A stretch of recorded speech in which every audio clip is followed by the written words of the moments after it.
अस्सलाम वालेकुम dear students, उम्मीद है आप सब खैरियत से होंगे। आज हमारा चैप्टर नंबर 1 का लेक्चर नंबर 4 है। हम स्टडी करेंगे scientific method, theory and law. पहले हम डिस्कस करते हैं साइंटिफिक मेथड को। अब जो साइंस है ना, इसमें जो भी स्टडी होती है वो एक सिस्टम के थ्रू होती है, यानी साइंस एक सिस्टमाइज्ड नॉलेज है। साइंस के अंदर कोई भी प्रॉब्लम आता है और उसको जब सॉल्व किया जाता है तो वो एक सिस्टम के थ्रू किया जाता है। इसी तरह अगर कोई साइंटिफिक वर्क करना हो या कोई साइंस से रिलेटेड रिसर्च होती है ना, तो उसको भी एक स्टेप्स के थ्रू परफॉर्म किया जाता है। तो इन स्टेप्स को या इन प्रोसेस को हम नाम देते हैं साइंटिफिक मेथड का। तो उसने यहाँ पर पहले साइंटिफिक मेथड को डिफाइन किया है। Scientist take specific steps for doing scientific work और research, these steps are called scientific method. जो साइंसदान होते हैं वो साइंस में कोई भी जब काम करते हैं या साइंस के रिलेटेड कोई रिसर्च करते हैं तो उसमें वो कुछ स्टेप्स को फॉलो करते हैं। उन स्टेप्स को हम नाम देते हैं साइंटिफिक मेथड का। For biological research these steps are called biological method. और अगर साइंस में वो रिसर्च बायो की फील्ड में हो रही है तो उसको हम नाम दे देंगे बायोलॉजिकल मेथड का। The following steps are taken in the scientific method. अब साइंटिफिक मेथड में वो स्टेप्स कौन कौन से हैं, वो 6 उसने यहाँ पर लिखे हैं। पहला उसमें आता है रिकॉग्निशन ऑफ साइंटिफिक प्रॉब्लम, फिर है ऑब्जर्वेशन, फिर है हाइपोथेसिस, डिडक्शन, एक्सपेरिमेंट और लास्ट में है रिजल्ट। अब इन 6 के 6 को 1 बाय 1 डिस्कस करते हैं डिटेल से। स्टेप नंबर 1 है रिकॉग्निशन ऑफ अ प्रॉब्लम, यानी पहले ये पहचाना जाता है कि आखिर मसला क्या है जिसको हमने सॉल्व करना है। यानी जैसे मेडिकल की फील्ड में ये देखा जाता है ना कि बीमारी क्या है, पहले उसको पहचाना जाता है कि बुखार है, दर्द है, कहाँ पर हो रहा है। इसी तरह साइंटिफिक मेथड में भी पहले प्रॉब्लम को आइडेंटिफाई किया जाता है कि इस प्रॉब्लम को हमने सॉल्व करना है। The first step involve identifying and defining a scientific problem. पहला स्टेप ये कि एक तो प्रॉब्लम को हमने आइडेंटिफाई करना है, उसको पहचानना है और फिर उसको हमने डिफाइन करना है कि ये इशू आ रहा है। स्पेसिफिक इशू और phenomena that a scientist want to investigate, ताकि बाद में साइंस उसको हल कर सके। Such a problem is either asked by someone or comes in biologist mind by himself. अब हम चूँकि बायो का टॉपिक पढ़ रहे हैं इसलिए वो जो प्रॉब्लम होगा वो बायो से रिलेटेड होगा, और ये प्रॉब्लम कोई शख्स पूछ भी सकता है या ये बायोलॉजिस्ट के माइंड में खुद भी आ सकता है। नेक्स्ट उसने एग्जांपल भी दी है।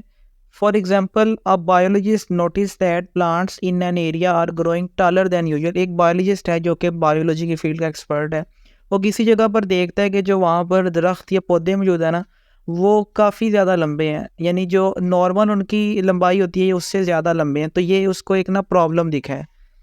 He develops a scientific problem. अब वो इसको डिफाइन करता है। What factors are responsible for the increase growth of these plants. वो ये सोचता है कि क्या वजह हो सकती है कि जिसकी वजह से ये जो प्लांट्स हैं ये नॉर्मल की बजाय ज़्यादा लंबे हो गए। तो ये उसके लिए एक प्रॉब्लम था जिसको उसने आइडेंटिफाई कर लिया और उसको अब उसने डिफाइन कर दिया है। This problem becomes the starting point for a scientific inquiry. लिहाजा साइंटिफिक तहकीक करने के लिए ये प्रॉब्लम एक हमारे पास स्टार्टिंग पॉइंट हो गया कि यहाँ से हमने शुरुआत करनी है अपनी तहकीक की। सेकंड स्टेप है ऑब्जर्वेशन, यानी मुशाहिदात। अब प्रॉब्लम हमने आइडेंटिफाई कर लिया, अब हमने मुशाहिदात करने हैं। Scientist make observations about the problem. Scientist उस प्रॉब्लम के मुतालिक ऑब्जर्वेशंस करते हैं। They use 5 senses for making observations.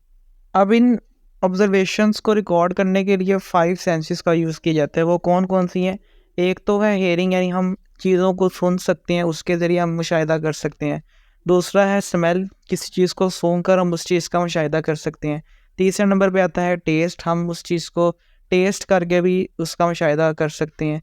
और चौथे नंबर पे आता है साइट, किसी चीज़ को जब देखते हैं उससे एक मुशाहिदा होता है। और लास्ट में आता है टच, कि हम किसी चीज़ को छू कर टच करके उसका मुशाहिदा कर सकते हैं। तो इन पांचों सेंसेस का यूज़ करके हम ऑब्जर्वेशंस रिकॉर्ड कर लेते हैं। They also read and study the previous researches on the same और रिलेटेड प्रॉब्लम। अगर तो वो प्रॉब्लम पहले भी मौजूद थी या इससे मिलती जुलती प्रॉब्लम पास्ट में भी थी, तो इसके मतलब वो मालूमात ना इकट्ठी कर लेते हैं मुख्तलिफ बुक्स पढ़ के, रिसर्चेस देख कर। इनसे भी उनको आइडिया हो जाता है कि अगर ये प्रॉब्लम पहले थी तो इसका क्या सलूशन निकला था, इसको कैसे सॉल्व किया गया था। अब हम डिस्कस करते हैं ऑब्जर्वेशंस की टाइप। ऑब्जर्वेशन ना दो किस्म की हो सकती हैं, एक तो वो हो सकती हैं क्वालिटेटिव और दूसरी होती हैं क्वांटिटेटिव। पहले हम पढ़ते हैं क्वालिटेटिव ऑब्जर्वेशंस को। Qualitative observations involve observations that can not be measured with numbers. ये वो ऑब्जर्वेशन है जिनको हम नंबर्स के साथ मेजर नहीं करते। फॉर एग्जांपल जैसे फ्लावर है, उसका जो कलर होता है इसको हम नंबर्स के थ्रू शो नहीं कर सकते या इसको हम मेजर नहीं कर सकते। और दूसरे नंबर पे है टेक्सचर ऑफ फ्लावर, कि किसी फ्लावर को हम छू कर देखें तो वो कैसा फील होता है, उसका टेक्सचर क्या है, इस चीज़ को भी हम नंबर्स के थ्रू रिकॉर्ड नहीं कर सकते। तो ओवरऑल जो क्वालिटेटिव ऑब्जर्वेशन है उसमें हम कोई भी मेजरमेंट नहीं करते कि ये चीज़ कितनी मौजूद है, हम सिर्फ ये देखते हैं कि ये चीज़ यहाँ पर है या नहीं है, ये दिखने में कैसी है, इसका कलर क्या है। इन चीज़ों को हम क्वालिटेटिव ऑब्जर्वेशन के अंदर काउंट करते हैं। दूसरे नंबर पे आती हैं क्वांटिटेटिव ऑब्जर्वेशन। अब यहाँ पे हम उनको काउंट करते हैं, उनके बारे में मेजरमेंट्स करते हैं और ये बताते हैं कि ये चीज़ है लेकिन ये इतनी अमाउंट में यहाँ पर मौजूद है, तो हम यहाँ पर क्वांटिटी मेजर करते हैं। क्वांटिटेटिव ऑब्जर्वेशंस इन्वॉल्व मेजरमेंट्स और न्यूमेरिकल डाटा। इसमें हम न्यूमेरिकल डाटा भी यूज़ करते हैं। That can be expressed in terms of quantity, और इन्हीं को हम फिर क्वांटिटी की फॉर्म में रिप्रेजेंट करते हैं। For example the number of birds in a tree, जैसे किसी दरख्त पर कितने परिंदे मौजूद हैं, इसको हम एक नंबर के थ्रू शो करेंगे कि इस दरख्त में सपोज 20 परिंदे मौजूद हैं या 30 परिंदे मौजूद हैं, तो ये हमारी हो जाएगी क्वांटिटेटिव ऑब्जर्वेशन। लेकिन अगर मैं सिर्फ ये कहूँ कि इस दरख्त पर परिंदे मौजूद हैं तो ये मेरी होगी क्वालिटेटिव ऑब्जर्वेशन। नेक्स्ट वो कह रहा है कि quantitative observations are more accurate than qualitative. जो क्वांटिटेटिव ऑब्जर्वेशंस हैं वो ज़्यादा एक्यूरेट होती हैं क्वालिटेटिव की निस्बत, because quantitative observations are invariable, measurable and can be recorded in terms of number. अब जो क्वांटिटेटिव ऑब्जर्वेशन है इनके क्या क्या फ़ायदे हैं, एक तो ये इनवेरिएबल होती हैं, यानी ये चेंज नहीं होती, इसमें तब्दीली नहीं आती। दूसरे नंबर पे इनको मेजर कर सकते हैं, काउंट कर सकते हैं, मुख्तलिफ कैलकुलेशंस कर सकते हैं। और तीसरे नंबर पे रिकॉर्ड, हम इसको डाटा की फॉर्म में रिकॉर्ड भी कर सकते हैं। इसलिए जो क्वांटिटेटिव ऑब्जर्वेशन है वो ज़्यादा ट्रस्टेड होती हैं। अब हम इन दोनों टाइप्स को एक एग्जांपल के थ्रू भी समझते हैं। ये मेरे पास एक एप्पल मौजूद है। अगर मैं बात करूँ इसकी क्वालिटेटिव ऑब्जर्वेशंस की, तो मैं ये बात कर सकता हूँ कि इसका कलर रेड होता है, इसकी शेप राउंड होती है, इसका टेस्ट स्वीट होता है। तो ये मैंने इसकी क्वालिटेटिव ऑब्जर्वेशंस को रिकॉर्ड किया है। लेकिन जब बात होगी इसकी क्वांटिटेटिव ऑब्जर्वेशन की, तो मैं वहाँ पर कुछ मेजरमेंट कर सकता हूँ। जैसे मैं इसकी लेंथ मेजर कर सकता हूँ कि इसका टोटल लेंथ या साइज़ ये होता है। मैं इसके वेट की बात कर सकता हूँ कि इसका वेट इतना होता है। तो ये मैंने इसकी क्वांटिटेटिव ऑब्जर्वेशंस रिकॉर्ड किए हैं। तीसरे नंबर पे आता है हाइपोथेसिस। इससे पहले हमने जो ऑब्जर्वेशंस किए हैं, मुशाहिदात किए हैं, वो उसको मैंने ना एक्सप्लेन करना है, उनको बयान करना है कि जो मेरे मुशाहिदात हुए हैं उनकी बुनियाद पर मैं ये चीज़ समझता हूँ। तो इस एक्सप्लेनेशन को हम नाम देते हैं हाइपोथेसिस का। On the basis of observations scientist develop a statement that may prove the answer of the scientific problem under the study. कहता है ऑब्जर्वेशंस की बुनियाद पर जो साइंटिस्ट होते हैं ना, वो एक स्टेटमेंट देते हैं, और वो जो स्टेटमेंट है वो साइंटिफिक प्रॉब्लम का एक आंसर होता है जिस प्रॉब्लम को हम सॉल्व करने की कोशिश कर रहे हैं। Such tentative answer of scientific problem is called hypothesis. इस आर्जी आंसर को या इस एक्सप्लेनेशन को हम नाम देते हैं हाइपोथेसिस का। तो हाइपोथेसिस कोई फाइनल बात नहीं होती, बल्कि ये एक आर्जी तौर पर उस प्रॉब्लम की ना एक एक्सप्लेनेशन होती है जो हमने ऑब्जर्वेशंस करने के बाद देनी होती है। इसकी मिसाल आप यूँ भी समझ सकते हैं कि जब कोई क्राइम होता है तो हम उसके एक एफआईआर रजिस्टर करवाते हैं। अब वो एफआईआर क्या होती है, वो होती है फर्स्ट इंफॉर्मेशन रिपोर्ट, यानी जो क्राइम हुआ उसमें उसके मतलब बताया जाता है। अब इस पर तहकीक होना बाकी होता है, उसके मतलब मुख्तलिफ एविडेंस इकट्ठे करना बाकी होते हैं।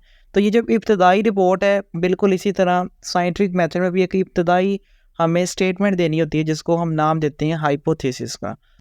नेक्स्ट वो कह रहा है scientist make many hypothesis for a single problem.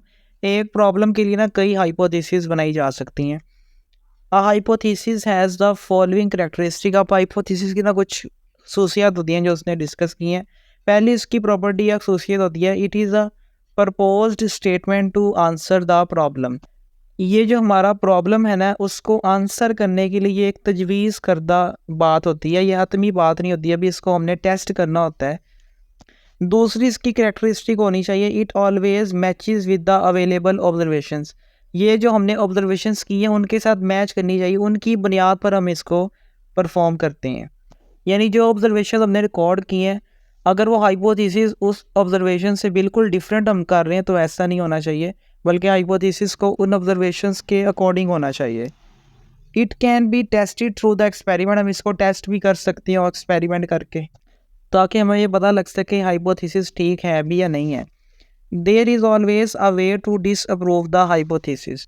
अब जब हम एक्सपेरिमेंट करें और एक्सपेरिमेंट करके जो हमने हाइपोथेसिस दिया उसके बिल्कुल ऑपोजिट रिजल्ट निकले, तो हम इसको गलत साबित भी कर सकते हैं। तो ये भी इसकी खूसियत है कि इसको गलत साबित किया जा सकता है।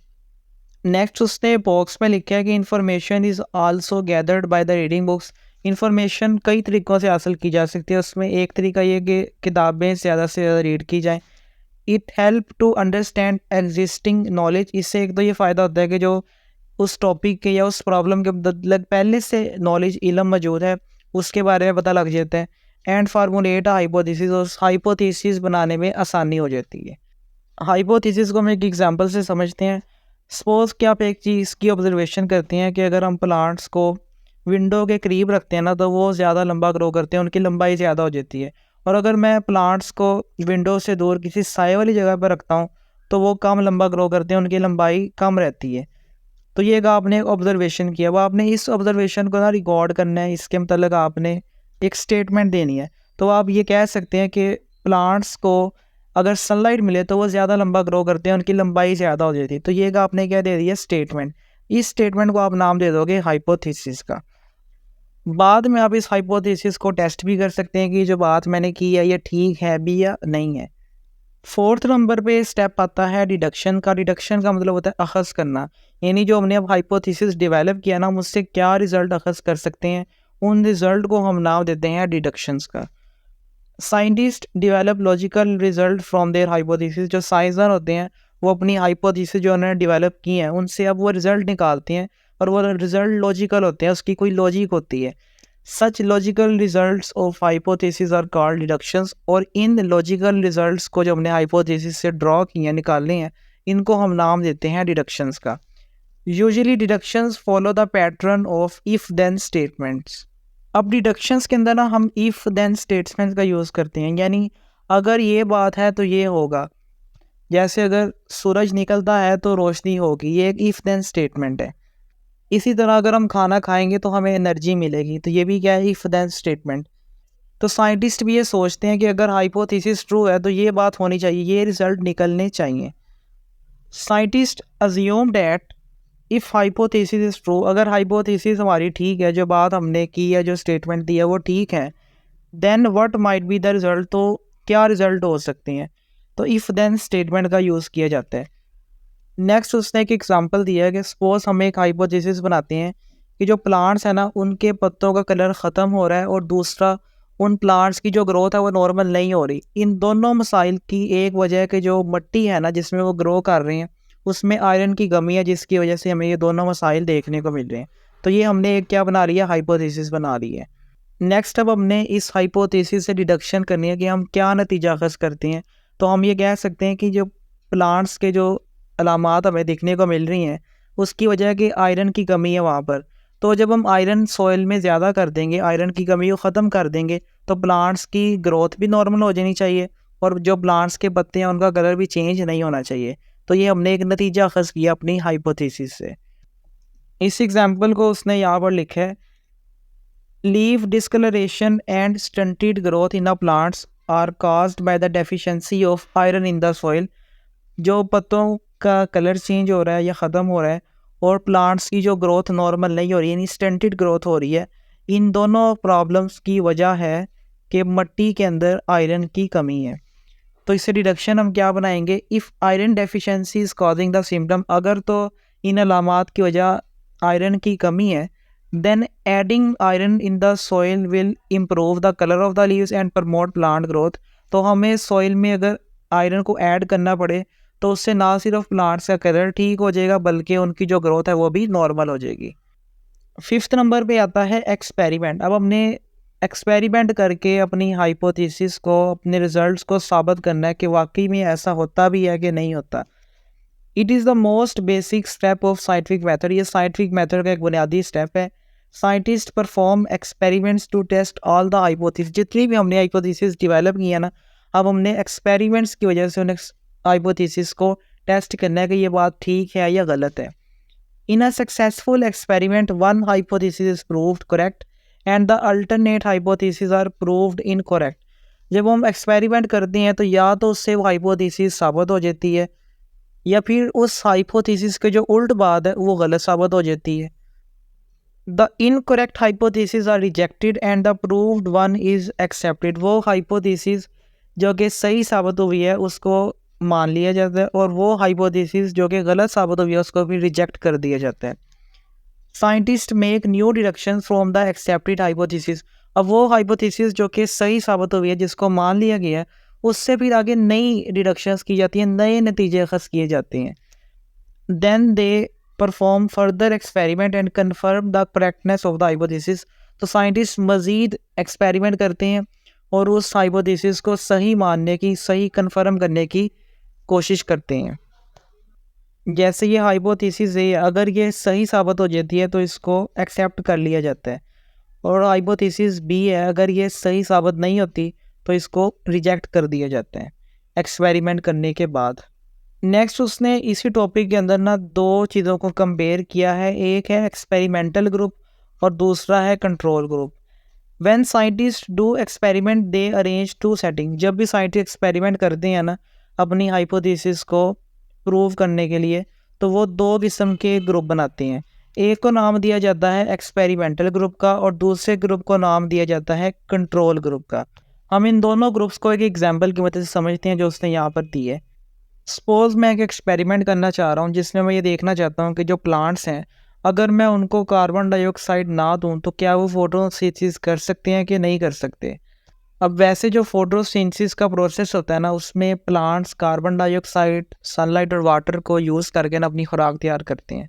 तो मैं इस एक्सपेरिमेंट में देखना चाह रहा हूँ कि अगर मैं कार्बन डाइऑक्साइड नहीं देता प्लांट्स को तो फोटोसिंथेसिस होगी कि नहीं होगी। तो इसके लिए मैंने दो ग्रुप्स बना लिया है, एक बना लिया है कंट्रोल ग्रुप और दूसरा ग्रुप बना लिया है एक्सपेरिमेंटल ग्रुप। अब चूँकि मैं कार्बन डाइऑक्साइड चेक करना चाह रहा हूँ कि ये ज़रूरी है कि नहीं है, तो जो एक्सपेरिमेंटल ग्रुप है ना उसमें मैं कार्बन डाइऑक्साइड को नहीं दूंगा, कार्बन डाइऑक्साइड को रिमूव कर दूंगा। और जो कंट्रोल ग्रुप वाले प्लांट्स हैं वो उनको मैं कार्बन डाइऑक्साइड प्रोवाइड करूंगा। तो एक्सपेरिमेंट होने के बाद अगर आप देखें तो ये जो कंट्रोल ग्रुप वाले प्लांट्स हैं ये नॉर्मल दिख रहे हैं, जबकि जो एक्सपेरिमेंटल ग्रुप वाले प्लांट्स हैं ये थोड़े से चेंज लिख रहे हैं, इनके जो लीव्स हैं वो स्ट्रेट नहीं है। तो मैं यहाँ से एक नतीजा निकाल सकता हूँ कि जो प्लांट्स हैं उनको फोटोसिंथेसिस करने के लिए कार्बन डाइऑक्साइड ज़रूरी है। तो इस एक्सपेरिमेंट से मैंने जो हाइपोथेसिस बनाई थी कि क्या प्लांट्स को फोटोसिंथेसिस के लिए कार्बन डाइऑक्साइड चाहिए, इसको मैंने साबित कर लिया। अब हम इसी चीज़ को यहाँ पे रीड करते हैं। For example you want to do experiment to test the necessity of carbon dioxide photosynthesis. अब हम देखना चाहते हैं कि जो प्लांट्स हैं उनके लिए कार्बन डाइऑक्साइड फोटोसिंथेसिस के लिए कितना ज़्यादा ज़रूरी है।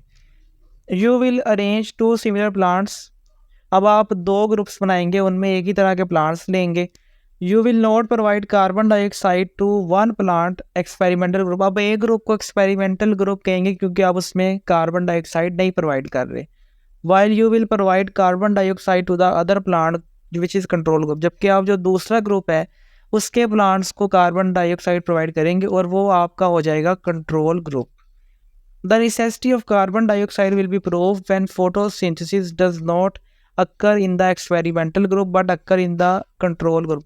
अगर आप ये देखेंगे कि जो कंट्रोल ग्रुप है जिनमें आपने कार्बन डाइऑक्साइड प्रोवाइड की है उन प्लांट में फोटोसिंथेसिस हो रही है, और जो एक्सपेरिमेंटल ग्रुप वाले प्लांट्स हैं जिनमें आपने कार्बन डाइऑक्साइड नहीं प्रोवाइड की उनमें फोटोसिंथेसिस नहीं हो रही, तो उससे आप एक नतीजा खस कर लेंगे कि प्लांट्स को फोटोसिंथेसिस करने के लिए कार्बन डाइऑक्साइड लाजमी चाहिए होती है। अगर आपको यहाँ तक लेक्चर समझ में आ गया तो वीडियो को लाइक और चैनल को सब्सक्राइब कर दें। लास्ट स्टेप है रिज़ल्ट्स का। अब जो हम एक्सपेरिमेंट कर चुके हैं उन एक्सपेरिमेंट से हमें क्या रिज़ल्ट मिला है, क्या बातें सामने आई और क्या नतीजा मखज़ करते हैं। Scientist gather data from their experiment. जो साइंसदान है अपने एक्सपेरिमेंट से डाटा इकट्ठा करते हैं। They use statistical analysis and graphs to summarise the result. अब वो रिज़ल्ट या डाटा काफ़ी ज़्यादा होता है तो वो उस डाटा को समराइज़ करते हैं मुख्तलिफ स्टैट के टूल्स यूज़ करके, उसका एनालिसिस करके, और ग्राफ्स की वजह से उनको शो करके। Scientist also include a list of all the references in the summary to knowledge acknowledge the source of information. इसके अलावा जब वो रिज़ल्ट रिपोर्ट कर रहे होते हैं तो उसमें ये भी चीज़ मेंशन करते हैं कि ये मैंने नॉलेज कहाँ से या इंफॉर्मेशन कहाँ से लिया, उसका सोर्स क्या है। Scientists publish their findings in the scientific journals and book. They also share their findings with other scientists. Journals का मतलब होता है कि वो स्पेशल मैगजीन जिसमें मुख्तलिफ रिसर्चेस और डिस्कवरीज जो साइंस से लिंक्ड होती हैं उनको पब्लिश किया जाता है। तो साइंटिस्ट जो है वो अपने रिजल्ट्स को जर्नल्स के अंदर भी और बुक्स के अंदर पब्लिश करवाते हैं। इसके अलावा जो उनको मालूम हुआ है, जो उनकी रिसर्च है, वो इसको दूसरे साइंटिस्ट के साथ भी शेयर करते हैं। For this purpose they create a scientific report. इस मकसद के लिए वो एक साइंटिफिक रिपोर्ट तैयार करते हैं जिसमें वे बताते हैं कि ये मैंने एक्सपेरिमेंट किया है, ये मेरी हाइपोथेसिस थी, ये मैंने पूरा प्रोसेस किया। तो एक फाइनल रिपोर्ट वो तैयार कर लेते हैं कि ये मेरी रिसर्च कंप्लीट होती है। And give presentation in national and international meetings and seminar. और मुख्तलिफ नेशनल और इंटरनेशनल लेवल पे जो मीटिंग्स होती हैं साइंटिफिक या सेमिनार्स होते हैं उसमें वो इन बातों का जिक्र भी करते हैं। तो ये एक तरीका होता है कि जो आपने रिज़ल्ट हासिल किया उसको आप दुनिया के सामने पेश करें। लास्ट पे उसने एक डिफरेंस दिखा हुआ है थ्योरी में और लॉ के अंदर। When the experiment prove a hypothesis correct, जब हम एक्सपेरिमेंट्स के थ्रू, तजर्बात के थ्रू एक हाइपोथेसिस को सही साबित कर देते हैं, scientist use such hypothesis for making further hypothesis. तो साइंटिस्ट इस हाइपोथेसिस का यूज़ करके मज़ीद हाइपोथेसिस को बनाते हैं। उसमें पहले नंबर पे आता है थ्योरी। अब हम थ्योरी को समझते हैं। सपोज हमने एक हाइपोथेसिस बनाई थी, उसको मैंने नाम दिया है ए। अब उस हाइपोथेसिस से नई मज़ीद हाइपोथेसिस बनाई जिसका मैंने नाम दिया है बी, सी और डी का। अभी जो बी, सी और डी है ना, इनको भी टेस्ट किया जाता है अलग अलग, और इन तीनों को टेस्ट करके ये बात सामने आती है कि ये हाइपोथेसिस भी ठीक है। तो जब ये तीनों अप्रूव्ड हो गई हैं तो जो मेरी ओरिजिनल हाइपोथेसिस जिसको मैंने ए का नाम दिया है, अब इस ओरिजिनल वाली को नाम दे दिया जाता है थ्योरी का। तो इसी को उसने यहाँ पर लिखा है कि when new hypothesis are again proved by the experiment. जो हम एक हाइपोथेसिस ने नई हाइपोथेसिस बनाते हैं उनको एक्सपेरिमेंट के थ्रू सही साबित कर लेते हैं। The original hypothesis becomes a theory. जो ओरिजिनल हाइपोथेसिस थी उसको थ्योरी का नाम दे दिया जाता है। अ theory is supported by extensive evidence. जो थ्योरी होता है ना, उसकी एक प्रॉपर्टी होती है कि उसके साथ कई सबूत जुड़े हुए होते हैं जिससे वो थ्योरी स्ट्रॉन्ग हो जाती है। And is repeatedly validated bye multiple researchers. और मुख्तलिफ रिसर्चर्स उसको रिसर्च करके सही साबित भी कर चुके होते हैं। तो जो थ्योरी होती है ना, उसकी अहमियत बहुत ज़्यादा बढ़ जाती है क्योंकि एक तो कई एक्सपेरिमेंट से उसको साबित भी किया जा चुका होता है और कई और रिसर्चेस की वजह से वो सपोर्ट भी हो रही होती है। तो इन दोनों चीज़ों की वजह से थ्योरी काफ़ी ज़्यादा रिलायबल हो जाती है। नेक्स्ट उसने एग्जांपल दिया है कि बायोलॉजी में कौन सी थ्योरी है। एक उसने यहाँ पर लिखी है theory of evolution explain how species change over time through natural selection. अब ये एक फेमस थ्योरी है जिसको कहा जाता है थ्योरी ऑफ एवोल्यूशन, कि जो मुख्तलिफ स्पीशीज़ थी है ना दुनिया में, वो वक्त के साथ साथ इवॉल्व करती हैं, उनमें कुछ ना कुछ चेंजेस आती हैं। थ्योरी के अलावा जो दूसरी चीज़ होती है वो है लॉ, उसको प्रिंसिपल भी कह देते हैं। Scientist keep on testing the theories by doing experiment. They try their best to disprove the theory. वो कह रहा है कि जो साइंसदान होते हैं ना, वो बार बार एक्सपेरिमेंट करते रहते हैं ताकि जो थ्योरी है ना उसको वो गलत साबित कर सकें। यानी थ्योरी को बार बार टेस्ट किया जा रहा होता है ताकि पता लगाया जा सके कि आप भी वैलिड है कि नहीं है। If a theory is proved again and again by experiment, अगर तो थ्योरी बार बार एक्सपेरिमेंट करने के बावजूद सही साबित हो जाती है, then it becomes a law और प्रिंसिपल। तो उस थ्योरी को हम लॉ या प्रिंसिपल कह देते हैं। A scientific law is a uniform और कॉन्स्टेंट फैक्ट ऑफ नेचर। कोई भी साइंस का लॉ है ना, वो एक दुनियावी हकीकत बन जाता है जिसको हम चेंज नहीं कर सकते।